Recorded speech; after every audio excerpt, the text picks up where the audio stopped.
Assalamualaikum, apa kabar semua? Semoga baik-baik aja ya. Di rumah punya stok kerupuk, coba deh dibuat seperti ini. Jadi nggak hanya digoreng, biasanya kan dibuat seblak. Nah, buat yang nggak suka seblak, cara memasak seperti ini bisa dijadikan alternatif. Bahan apa saja yang diperlukan dan bagaimana cara membuatnya? Yuk simak videonya. Untuk satu resep, saya menggunakan satu genggam kerupuk bawang seperti ini. Kalau nggak ada kerupuk bawang, bisa juga ya menggunakan jenis kerupuk lain. Sediakan juga satu genggam sawi hijau. Ini bisa diganti dengan pokcoy. Saya juga menggunakan beberapa lembar kol. Kalau yang gak suka kol bisa di skip ya. Selanjutnya untuk bumbu halus saya menggunakan 2 siung bawang merah. Kalau nggak ada bawang merah bisa juga diganti dengan bawang bombay. Ukurannya sesuaikan saja ya, kira-kira untuk satu porsi. Gunakan juga 2 siung bawang putih. Tambahkan juga 2 buah cili api ke dalam bumbu halusnya. Untuk tingkat pedasnya bisa disesuaikan. Kalau suka lebih pedas, bisa kok ditambahkan lagi. Nah, agar rasanya lebih gurih, saya akan menambahkan 1 butir kemiri. Sediakan juga 1 butir telur. Untuk proteinnya bisa diganti ya dengan sosis, ayam, ataupun bakso. Selanjutnya, agar rasanya lebih segar, saya akan menggunakan 1 buah jeruk kasturi. Oh ya, berikut rangkuman bahan-bahannya.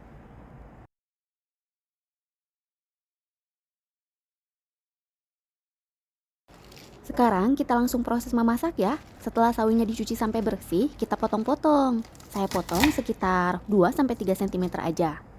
Untuk batangnya saya buang sebagian. Tapi kalau misalnya mau digunakan semuanya juga nggak apa-apa. Ada yang pernah makan mie tek-tek nggak? Nah, kuahnya itu sama dengan mie tek-tek, tapi mie-nya saya ganti dengan kerupuk. Jadi jauh lebih kenyal-kenyal, enak deh. Setelah sawinya selesai dipotong semua, sisihkan terlebih dahulu. Selanjutnya, kita potong juga kolnya. Potong-potong sesuai selera atau menyesuaikan dengan ukuran sawi tadi. Teman-teman suka sayur kol nggak? Kalau saya sih suka banget. Enak deh. Apalagi kalau dibuat lalapan, jadi masih mentah. Nanti pada saat memasak sayurannya, jangan terlalu lama agar teksturnya masih crunchy. Ini bisa juga ya ditambahkan dengan tomat, jadi nanti rasanya agak sedikit asam. Pemotongan sayurnya sudah selesai, selanjutnya kita olah bumbunya. Sebelum dihaluskan, biasanya saya potong-potong seperti ini, agar memudahkan saya sih sebenarnya. Bawang merah selalu deh ketemu dengan bawang putih, kayaknya udah jodoh banget ya. Selalu ada di setiap masakan pasangan ini.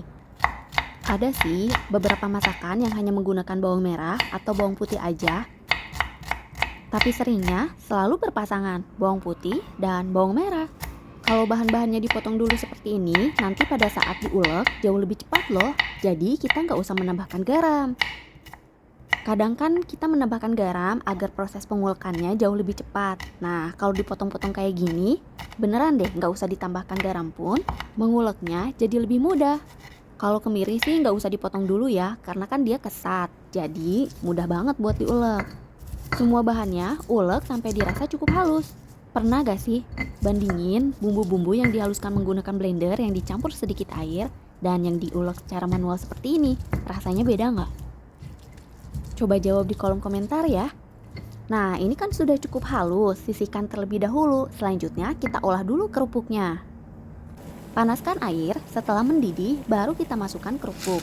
Nggak usah terlalu lama direbusnya. Kira-kira sekitar 2 menit aja, itu udah cukup kok. Tapi kalau menggunakan jenis kerupuk yang jauh lebih tebal ukurannya, bisa disesuaikan, nanti dicek dulu aja. Udah cukup lentur atau belum?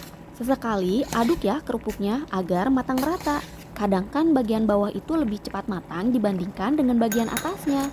Tunggu sebentar aja ini, nggak usah ditinggal, karena kan cuma 2 menit. Saya rasa ini sudah cukup lentur, jadi akan saya angkat dan tiriskan terlebih dahulu sebelum mengolahnya kembali. Kelihatan gak sih kerupuknya udah lentur banget dan teksturnya itu kenyal deh. Sekarang kita lanjutkan memasak dengan memanaskan sedikit minyak. Setelah minyaknya panas, baru deh kita masukkan bumbu yang sudah dihaluskan sebelumnya. Ini masak terus sampai semuanya matang dan layu. Masaknya harus sampai matang ya, agar aromanya tidak langu. Baru masak bumbu halusnya aja, dapur udah wangi banget. Aduk-aduk terus ya, jangan sampai gosong. Kalau gosong nanti jadi pahit. Setelah bumbunya cukup matang seperti ini dan warnanya sudah berubah, saya tambahkan dulu air. Saya sengaja tidak tambahkan dulu telur karena menurut saya telur yang dioseng dan ditambahkan air aromanya sedikit lebih amis dibandingkan dengan telur yang kita masukkan ke dalam bumbu setelah airnya mendidih. Tapi ini opsional aja ya, kalau telurnya mau diorak-arik terlebih dahulu juga nggak apa-apa. Cuma kalau saya lebih suka menambahkan telur itu ke dalam bumbu yang sudah ditumis dan ditambahkan air. Setelah airnya mendidih, jangan lupa tambahkan lada putih, kemudian tambahkan juga garam dan kaldu bubuk. Penambahan airnya disesuaikan saja, bisa sedikit ataupun banyak. Kalau ini saya sedikit aja ya, jadi nanti hasilnya itu agak nyemek-nyemek. Nah ini nih yang gak boleh ketinggalan, tambahkan kecap manis. Udah kebayang kan rasanya? Gurih, pedas, manis, terus nanti ada sayurannya ditambah dengan telur, ada kerupuknya yang kenyal-kenyal, enak deh. Aduk semua sampai tercampur rata. Setelah itu, baru deh kita tambahkan telur dan aduk kembali. Saya pecahkan telurnya ya. Jadi nanti tercampur dengan bumbunya. Tuh, seperti dalam video. Airnya itu nanti setelah ditambahkan telur akan jauh lebih kental. Kebayangkan gurihnya kayak apa? Ini insya Allah nggak akan bau amis kok, apalagi kalau kita menggunakan telur ayam kampung. Nah ini masak terus ya sampai telurnya setengah matang.